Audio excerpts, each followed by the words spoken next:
All right, my name is Madison Spinner, and today I'm going to be interviewing Jason Banks. All right, thank you for meeting with me today. It's a pleasure to be here.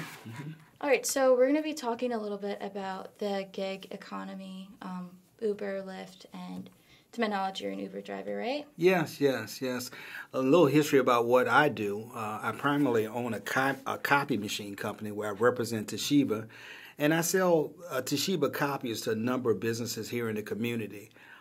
Uber has actually been a big help of me making my ends meet here lately. Okay, cool. So, a little background information. Would you mind telling me where you're from?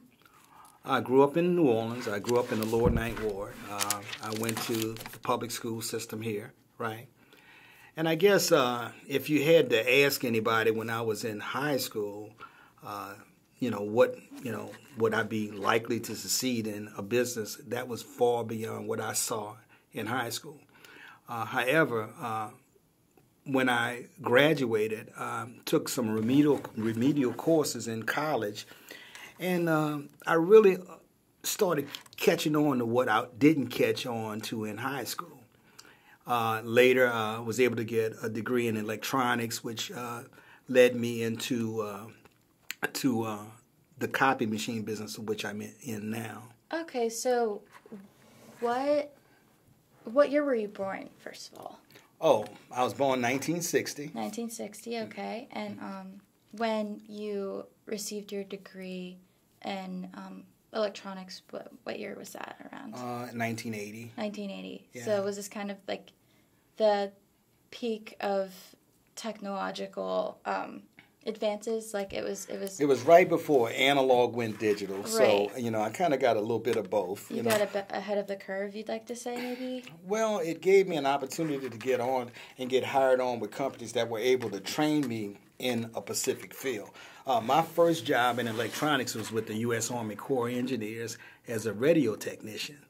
And actually I was a radio technician helper. So I actually worked with the other electricians and learned a little bit about, FM communication, about how radar systems work. Got some hands-on of installing equipment in different vehicles and in boats and stuff like that. So again, it was a process of, starting at the bottom and working my way up to the top. Okay. Yeah. Cool. Mm-hmm. So you said in high school you were perceived as like the least likely to succeed. Is there a reason why you think like your classmates viewed you in that way? Well, I didn't apply myself not to my studies like I did after I got out and knew that, hey, I had to make some kind of career or make a decision to be somebody. My first business venture in high school that really kind of gave me a real, idea of what it is to be in business was I gave a unified dance concert with all the high schools in New Orleans. And it was kind of really something that was innovative for somebody that was in 12th grade. I went and got tickets made. We sold them at Ticketmasters. Wow. I was on the radio, so we advertised on WYLD radio. And they were so impressed that, it was actually me and a good buddy of mine that two young, high school students would come up with an idea like that. They gave us free advertisement. Wow. So we had all the high schools, John McDonald, we had Clark, we had Kennedy, we had St. Aul. We had people from all different high schools at that dance, and it was such an experience that I knew then that I had to do some kind of business. I had to be in control of certain things myself. Yeah. Right. Yeah. So when you said, different radios brought you on and everything, you kind of knew from an earlier age, even high school, that you wanted to be involved with radio, technology, like electronic kind of things? Well, when did the I can't say when I first got out of high school that electronics was on my radar, right? Okay. But what I ended up doing, I was a full-time student at SUNO in the daytime, and I had to take all remedial courses, classes I should have passed in high school, right? Mm-hmm. At the same time, I went to a place called Retz Electronic Training Center, right, which was a trade school, right?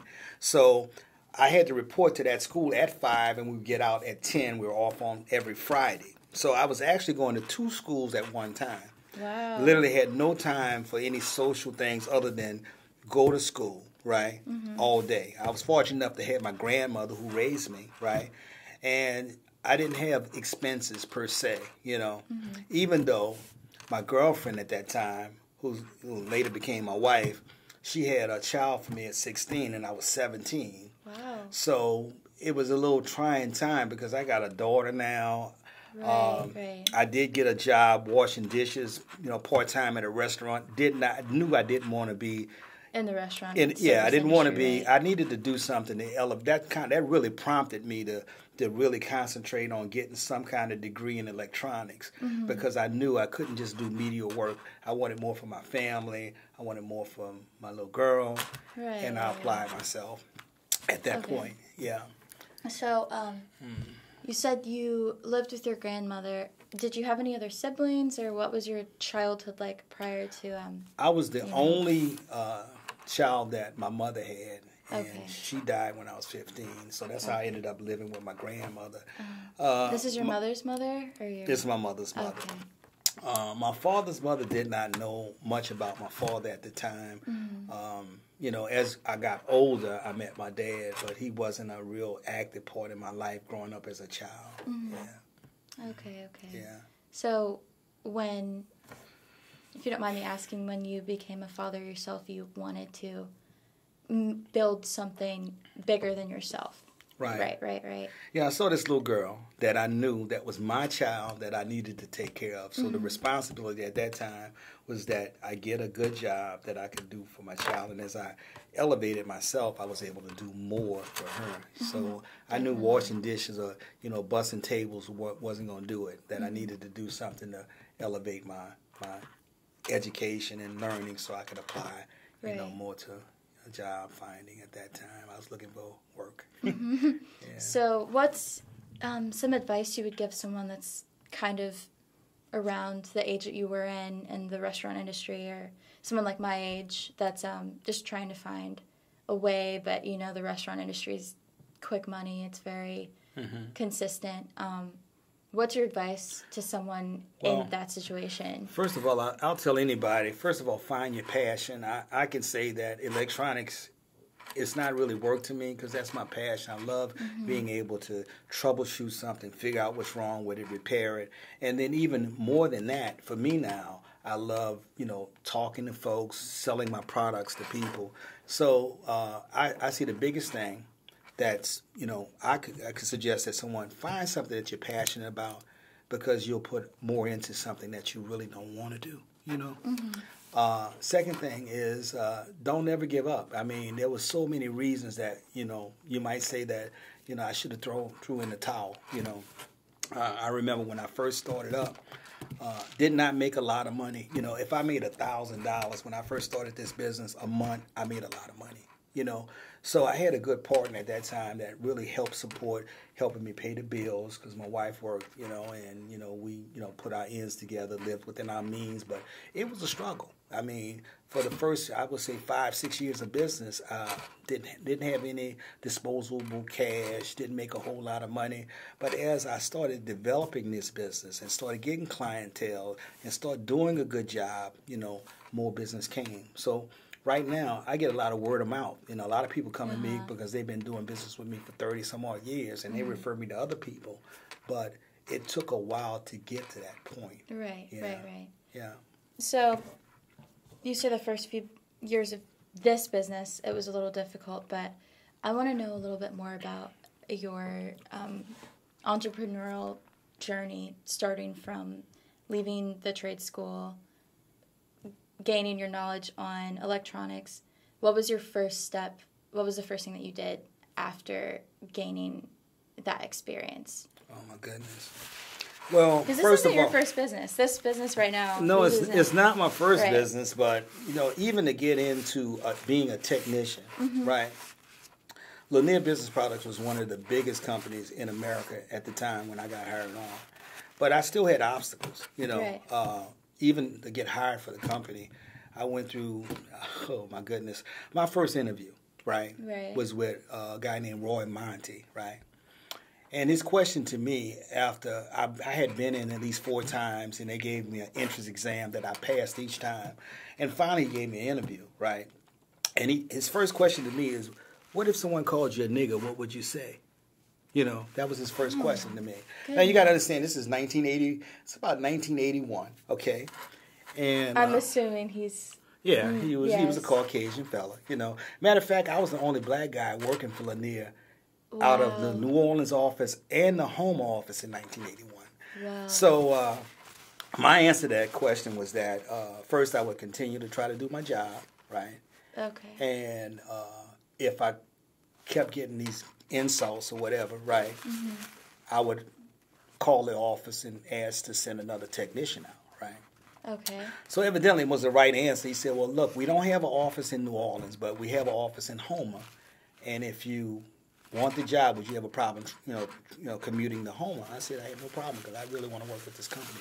Sir, wherever you got an opening, I'll go, you know. Okay. So I ended up getting a job in Houma, but just like he said, Did they? I had all kind of problems in Houma, you know. Did they So do anything to help you feel supported? Like if you had well, a dangerous encounter?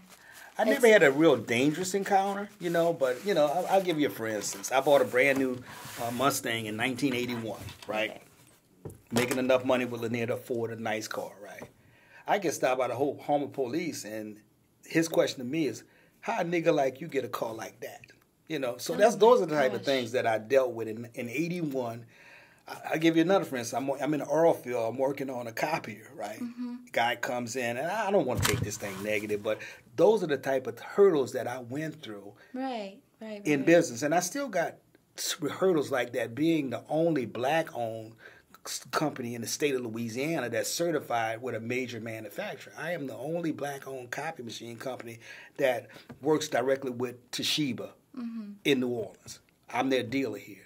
Just like there's a dealer that works with Kyocera. There's a dealer that works with Sharp. Like y'all have Sharp machines, y'all deal with Allfax. That's Sharp's dealer here, you see. It's crazy you notice that too. Yeah, well, you know, it's my business, you know, and I love to be able to pick up a campus like Loyola and put all my Toshiba copies in here. And those doors have not opened for me yet. You know, even with HBCUs, like Xavier, I've been there. I've been to Loyola, not Loyola, but I've been to Dillard. I've been to Suno. You know, I've been to all of the, you know, the historical black colleges, and I still don't get at the table. You know what I mean? Yeah. So that's really interesting. Yeah, you know, so you know, it's been a ongoing fight to promote this business. I don't care. My company is considered a pro-tech company. It means that I've reached the highest level of technical training that you can be with Toshiba. So we know what we're doing. Right. But it's just getting to the table, you know.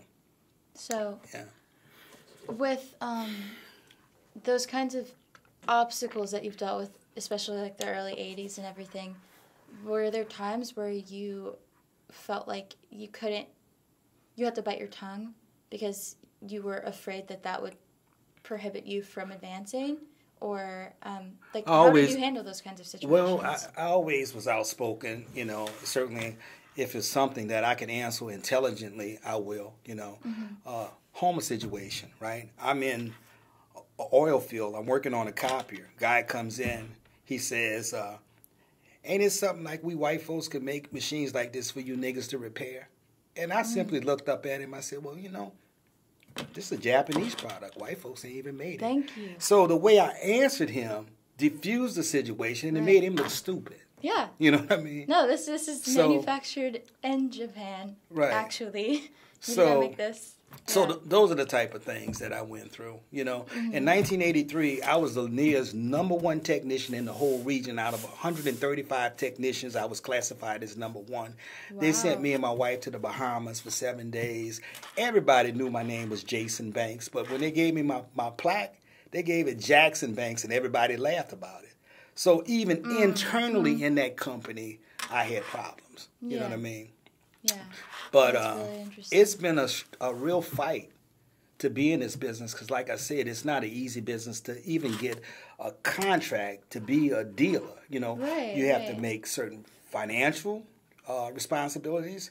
You know, I have a quota that I have to make every month. I got to sell so many machines, right? I got to also be technically trained on everything that Toshiba makes. You know, so it's not something that someone could just get involved in. Yeah. Yeah. So after 1981, how long did you work with the company? What's the name of the company? 1983. After I won the trip, they fired me the next year. Yeah. And They fired me because I was doing basically everything that everybody else was doing. Matter of fact, they gave me, every 6 months, they gave me an evaluation. And each one of my evaluations, I told them that I wanted to be a service manager. you wanted a raise. Well, I wanted to be a manager because after you won, they call it the Adventureland trip.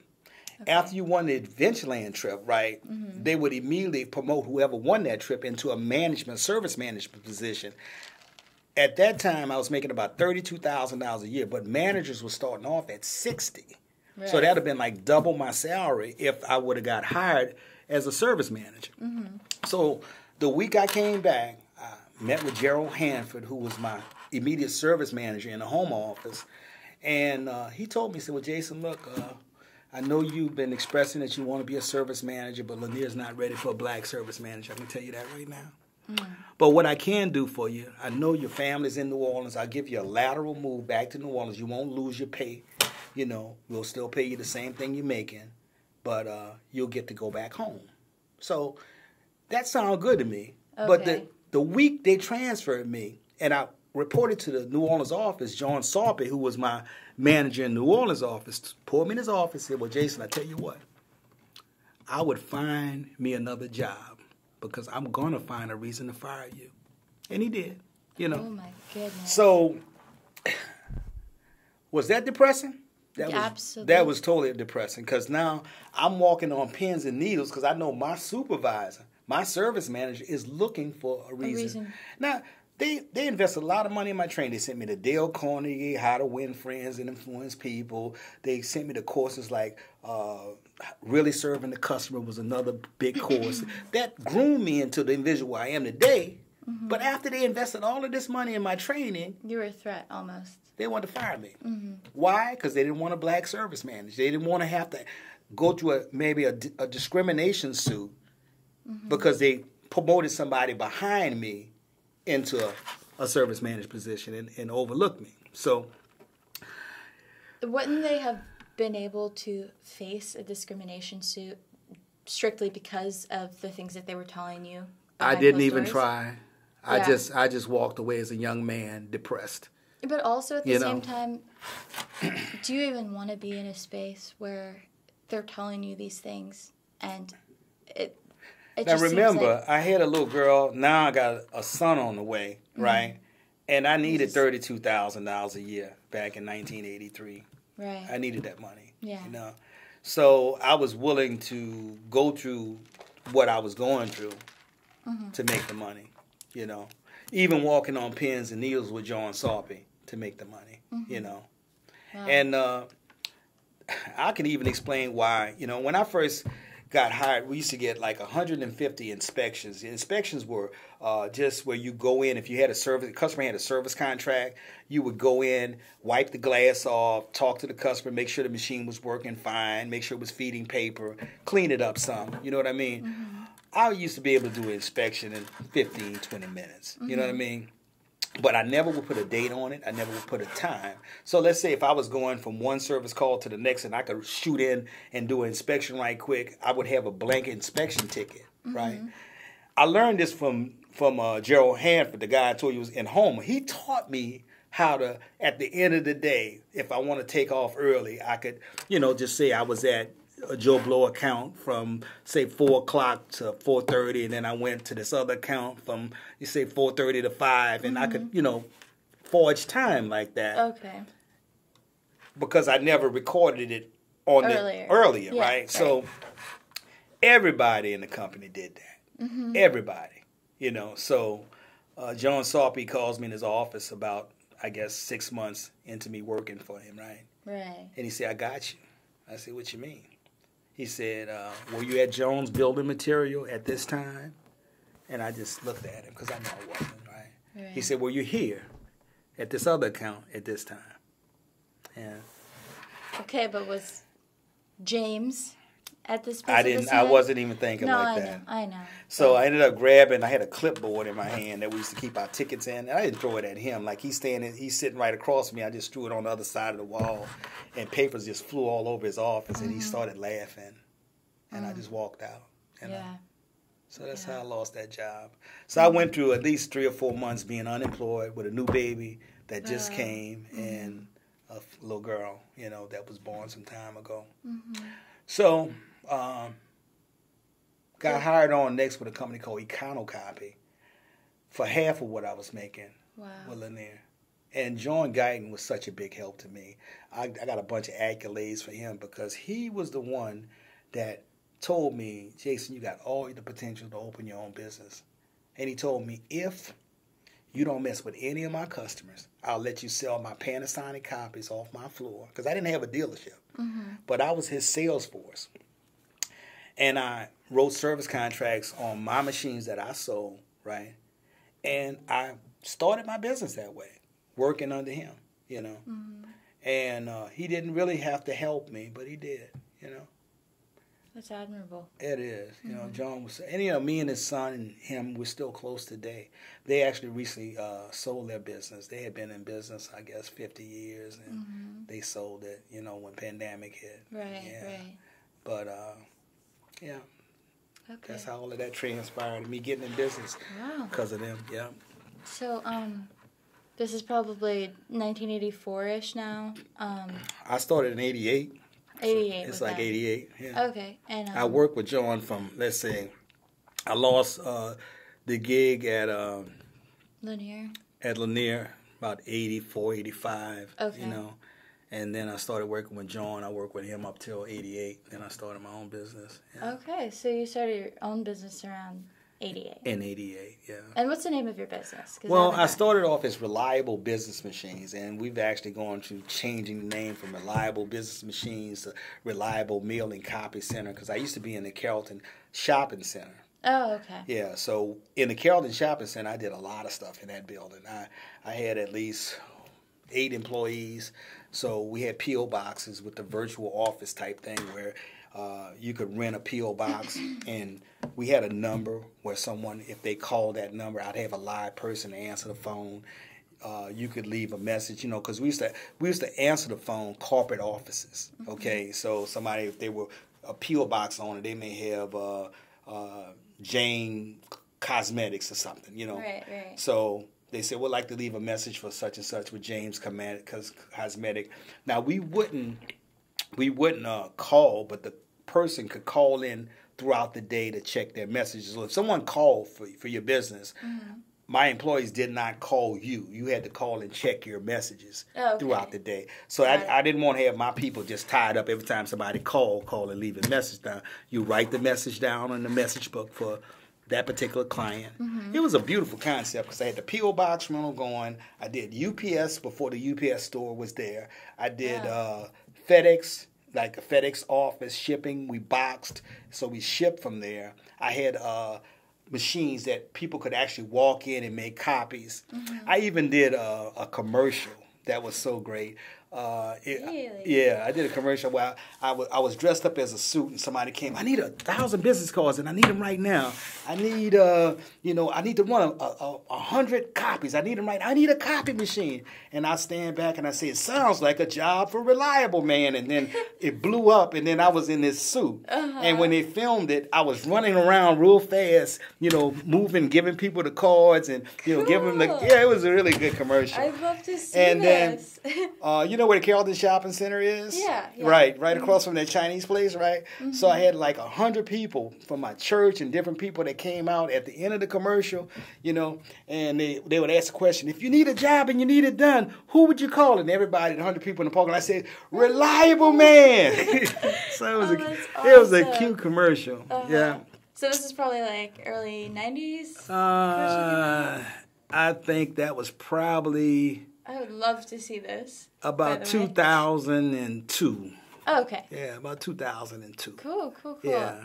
So you went from I went from the Carrollton Shopping Center with the copy center and copy center. The reason why I really kind of got out of that business, I signed a lease with these people for that spot, right? Mm-hmm. And it was costing me something like $3,600 a month. Oh, wow. And it seemed like I had 8 employees. Everybody was getting paid at the end of the day with me, right? So another deal came along at 616 Barone Street where I opened a restaurant, and I ended up changing the name to Java Copy Zone. That's why it's called Java Copy Zone, because it was a coffee house in the front. Okay. And we did the espresso coffees. I set up. I spent about good $50,000 doing the build out. The whole place was ceramic tiles. I put 3 computers along the wall that were, on the internet. So if you were in there buying coffee, you could actually get on my computers as long as you was buying something, buying food, and you could check your email. You could do whatever you want to do. Even you could print a job to the machine, because I had a little copy center on that same building in the back where you could actually print stuff to the back and stuff like that. So you just reminded me, this was in Baton Rouge. There was a coffee shop that had, I was probably like 6 years old, but my mom used to go to a coffee shop to send her emails, and there was this ginormous fish tank in there. But it was just like basically the same thing. I haven't thought about that in so long. Well, it was a unique concept. Yeah, even a coffee. The first thing in Carrollton, a reliable meal and coffee center, was a wonderful concept. Yeah, you know what I mean? But I think I wasn't looking at how much it was going to cost me to run all of those different operations. And at the end of the day, if you got a business, you want to make sure you're paid. You know what I mean? Definitely. You don't want to just give all the money you make. And that's what it was over there. Everything I made, I was just giving it up. So it was a better scenario with the restaurant because we did breakfast and lunch. I hired a guy that did a special. I had a chef. I paid him $100 on the side every day. And we had a lunch special every day. Monday, red beans and rice. Tuesday might be meatballs and spaghetti. And then we did, every day we did something. On Fridays would be seafood, right? Fish and Fridays. Yeah, so we did pretty good with that. But the biggest problem with that is that the owners of the building at that time, they were trying to pressure me for ownership. They wanted you to buy the building. They wanted to own a portion of my business, but they didn't want to give me any money. Okay. So how does it make sense? It didn't make sense to me, but the guy was saying, well, you got your rent money, we could waive the rent for so many months and you make me 30% owners of the business. I said, nah, if you want to be a partner in this business, I invested $50,000 in the build out. Give me at least half of what I invested, then we can sit down and we can talk. Yeah, we can waive your rent for 3 months, please. So at this point, and then he was renting me that whole area. I was only paying $1,000 a month for it. And when you're 90 versus $3,600 at the other place, exactly, that's a good deal, right? I think he made a bad deal giving me a lease for $1,000. He could have rented me that place for a whole lot more than that, but I took it, right? But at the same time, you invested a lot of money in the build out. I was thinking. I was telling him it's going to cost me so much for the build out. He said, "Well, I'll give it to you for $1,000 a month." I said, "I'm gonna need it for at least 36 months at $1,000 a month." So he gave it to me. I took it. You know what I mean? Yeah. And then after that, he was trying to pressure me for that $1,000 a month to be a partner in the business because I guess he figured he made a bad deal, right? Yeah, but you renovated that building. Exactly, and at the end of the day, I walked away from it. And they just had a really nice renovation. Well, it's a restaurant now. If you pass at 616 Barone, it's some kind of bistro. It's a real fancy restaurant right there. You have to look into it. Yeah, you know what Rouse's is on Barone? There's a Rouse's. It used to be Sewell. When I was there, it was Sewell Cadillac. It was a Cadillac. Is this, where is this? It's right off of Porter's in the CBD. Oh, okay. Yeah, remember I told you when I had when Katrina hit, I didn't get any damage because nothing in that area flooded. So I was able to open that restaurant like a week after Katrina, and I was one of the only restaurants in the city open. And then United Bank and Trust, they closed down, and they asked me to rent a portion of that to put their safe deposit boxes in. So they paid me $1,500 a month for at least a year just to keep their safe deposit boxes till people were able to come and get their jewelry or whatever they had in the boxes. So that I cut all those deals while I was paying $1,000. Oh, yeah, he said, Oh my goodness! I'll cut your rent if you give me some of this money. And they didn't like what I was, all the money I was making. Of course not. Yeah. Of course not. They saw the restaurant bringing in all that money, so right. He started telling me stuff. The music is too loud because I had like little jazz music I used to play, and people were complaining about the the food smell because they had other tenants in the building. Yeah. But people weren't complaining. He was just trying to give me a hard. Yeah. So what really made me quit, I had my son, because you got to picture now. In 2005, I already had the bread. The bread of my business was the copier company, right? It afforded me to do the restaurant and do these other things, right? Mm-hmm. My son ran the restaurant. But how old is your son at this point? Oh my goodness, Jason is in his 20s, Okay, and your daughter is older than your son. Yeah, exactly. And how many years? She was working with me. Then she married a guy and moved to Mobile. So I lost my daughter, but my son, he's working with me. I didn't lose her. No, I know, but that's how bad. I didn't lose my daughter. But, but she's not right there, So 5 minutes away from you.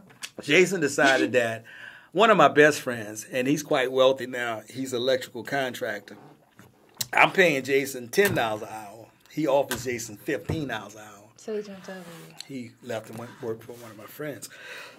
So it left me with a cash business that I didn't have anybody that's vested in the company. Whenever you're dealing with cash money, you got to watch it. You can count it, but you can always come up short if you got people taking out the kitty, And it was better for me to let it go. Because I couldn't do it all. Let it go? I sold all of my stuff to a guy named Perry Alexis. The range hood, all the tables and stuff, the computers, everything I sold, So when was this? Huh? When was this? 2007. 2007. Post-Katrina, right? Yeah, I pretty much liquidated everything and just strictly moved my office, out of that place, and just started just concentrating on selling copiers is what I started doing. Okay. Yeah. So fast forward past the pandemic, post-pandemic, how did your business handle? How did it make it through? Well, as I, kept being consistent, kept building my customers, kept doing good jobs, start hiring more employees, right? As the company grew, I was able to hire more people. And just continue working hard, doing what I had to do. I moved back to my house. I didn't have a dealership at that time, but I had built an 800-square-foot building right next to my house that I was able to store stuff in. I moved my secretary. We started working out of that, hired somebody. And first dealership I got was with Kyocera. Well, first dealership was with Sanyo, right? And then from Sanyo, they didn't make much. I got Kyocera. Nobody knew about Kyocera at the time when I became a dealer with them. And they allowed me to open up in that little makeshift office I had next to my house. Toshiba would have never let me do that, right? And then later I was able to move to not Barone Street, on Claiborne. Claiborne, okay. Yeah, on North Claiborne. I can't even remember the address. It was a nice building. And then that's when I got the Toshiba dealership. Okay. When I moved there, right? So this is about what year? Oh my goodness, 8 years ago. 8 years ago? Yeah, okay. Something like that. All right. So, like I said, it's only been about 8 years I've been a dealer, but it's probably the best company I've been with. Definitely. So, what shifted and brought you to driving Uber? Kind of what were your drives for this shift? Everything was really good with Toshiba when we first took the dealership. I was getting products within a week to 2 weeks. So if I ordered a copy machine, I would get it a week later, which means I don't get paid unless I get a copy machine in that customer's office. And if it's going to a leasing company, the leasing company has to call that company, verify that that product is in their office. All right. Well, when the pandemic hit, right, it's now taken 6 months for me to get a copier. Now, over these years, I've built up, and I like to say over 200 clients. And some of those clients have multiple machines, like the New Orleans East Hospital is one of my major accounts. They got at least 15 units that we maintain over there. The criminal sheriff's office, he has a number of my machines. We got schools, we got churches.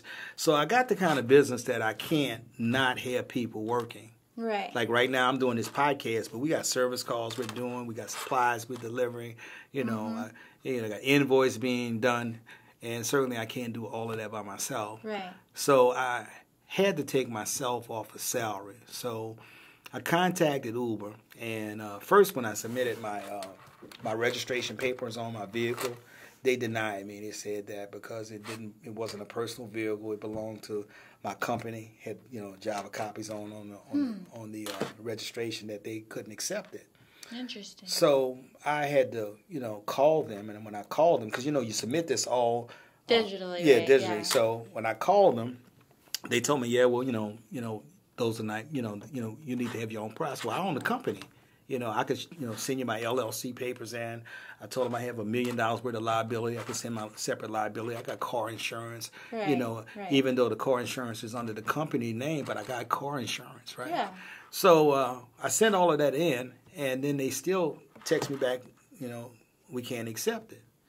So I called them, and I explained to them, look, I need this. I mean, I got a business, we're struggling. I need to be, making some extra money, and I think Uber is a good place for me to do that, And I spoke with a supervisor, and finally he told me, okay, we'll accept you. Okay. So I've been driving Uber relentlessly since then. I mean... and it's only been about a month, right? It hasn't been a month yet, but on average, I've been doing about $1,100 a week.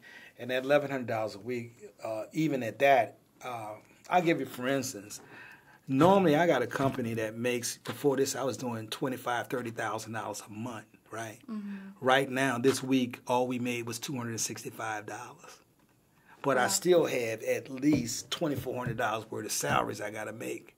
Right. Mm-hmm. So my Uber money sometimes go to pay my people because I got to do this right now. Right. So that's really admirable. Instead of deciding to lay people off, you want to keep them because they've been with you for 8 years, 6 years. The government has been a big help too now, because I did get the payroll protection money, which allowed me to keep them on through. You familiar with what the payroll protection money was about? Honestly, no. Well, the government had something that if you had W-2 employees, right, that they would give you a certain portion of their payroll. And if you paid that money to them, they would forgive it. Okay. So I did that. I showed the paperwork where I paid the employees and used it along the right guidelines that they required me to do. And they forgave that. But that money's gone. This is from the pandemic? This is from the pandemic. Okay. Now, there's another piece of money that I applied for, and I think I'm going to get, and they call it the tax credit money. If you kept those same people on, and they still on with you today, the government is giving me $26,000 an employee if they still work for me now, and they do. So I applied for that. Loyalty. So yeah, Loyalty. I got about $60,000 coming from that. Okay. So I'm expecting that within the next few months. As a matter of fact, I'm getting. I got my bookkeeper doing the paperwork on that now to make sure we got all the right credentials and everything in. All of my payroll goes through Paychecks, so I got all of the 941s that they're requiring and all that stuff too.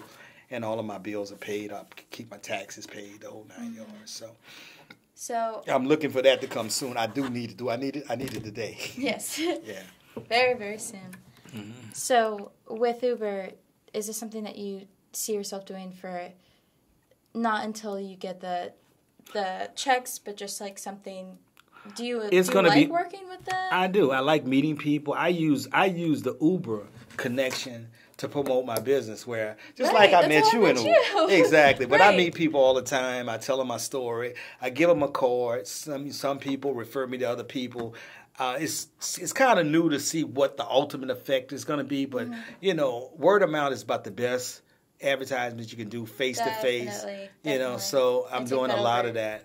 I take that over anything, honestly. Yeah. So that's what I'm doing now, using this Uber connection to promote my business to a large extent, do a good job for Uber.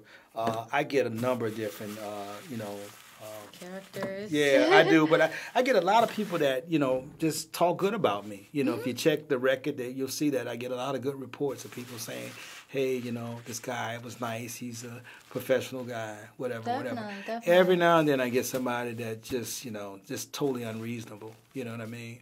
Yeah. Do you have a situation that you want to share about, just how difficult it's been? I could give you a recent situation, and I don't think I was not being fair with this lady. Mm-hmm. She gets in my Uber, right? And I get a phone call from my office. Right. So I answer the phone call. So when I hang up, she said, well, could you refrain from using the phone? Because I got a headache. And I said, ma'am, I own my own business. Well, I own my own business, too. I said, well, that's good, but I run my business out this Uber. So if I get a phone call from my office, I'm going to have to answer it. Right. And I had the music on very lightly. So she said, well, could you please just turn the music off? I said, miss, I'm not turning my music off. I said, matter of fact, if you want, I could bring you back home and you call you another Uber. No, you bring me where you contracted. This is a service. I said, okay, so while I'm bringing her, this happened today. Oh, this is right before I came here. Okay. All right. Yeah. Wow. So I'm sorry if I called you and she might have been in the car also at some point. You were on the phone also. Okay. You called me too. I'm so sorry about that. My office called, then you called, Yikes. right? So you're a busy man. So I'm trying to be nice. I'm really trying to be nice, right? But also these are my boundaries. You can set those boundaries as your own driver as well. So I hear in the back she texting. She texting Uber, right? Oh. To put in a complaint. Because you're playing your music at level 5. It wasn't even loud. It was like on level 1. Yeah. But she wanted me to turn it off. And you're playing Miles Davis probably. And it wasn't anything. I'm listening to Miles Davis. I ain't know no rap music. Yeah, it's real nice, mellow music. Yes. And I gotta hear.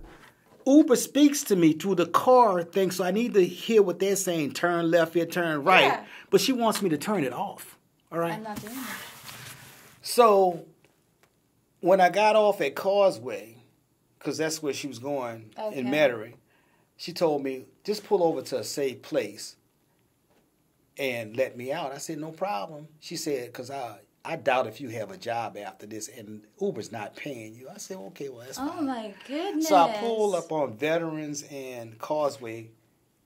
And I was trying to pull up in a gas station, whatever's there, but she said, "No, just let me out here." So on the side of the road, they got cars behind me. So I said, "Okay, ma'am." I stopped and put my blinkers on, and she got out and she cussed me. She said, "F you," Oh my gosh! I said, "Miss, you really got to go there?" You're also the reason your headache is so bad because. And then she stuck her middle finger up at me. Oh my goodness! And then she not just shut my door; she went bam. Slam my door. You are the source of your own headache at this point. So I just drove off, I am so sorry. And then I wondered, do I want to do this interview? I'm so sorry. But I came anyway. Yeah. But that just happened. Wow. And that doesn't happen. Most people are nice. Most people I talk to, I don't have a problem with. Yeah. But this lady was just totally unreasonable. Yeah. Most people And then Uber sends me a text. And they tell me that I was reported, that they don't respond to this, but if I got repeated stuff like that happening, that I wouldn't have access. Read wow. it. Your driving speed? I wasn't even going fast. She was just trying to find a reason. She was trying to fire me. So she was like, okay, I can't find something that says the music's too loud, so I'm going to say he's speeding. Yeah. She never mentioned nothing about me slowing down that one time because I was going to speed limit. Gracious. Yeah. I mean, there's got to be a way for them to be able to track your. They could tell the speed. They could tell. Yeah. They could see that this lady's lying. Yeah. No. Because I was going to speed limit. Yeah. Yeah, well, man, I had to share that. I hate to have to share a bad experience because most no. of my experiences are real good. Most people I meet like I met you. Yeah. and we have a good conversation and stuff like that. I hope so. No, you were one of my most favorite Uber. I don't take Uber very often. Yeah. Well, I'm glad we met. Definitely. And I'm glad you took some time to hear my story, and hopefully it can contribute to somebody else, being motivated to stay the course no matter what it looks like. Right. And that's what I'm doing. I'm staying the course no matter what it looks like right now. Yeah. Well, thank you so much for meeting with me today, despite all of our obstacles. I appreciate it a lot. I'd love to be able to get a copy of that. So if you can, Definitely. Yeah.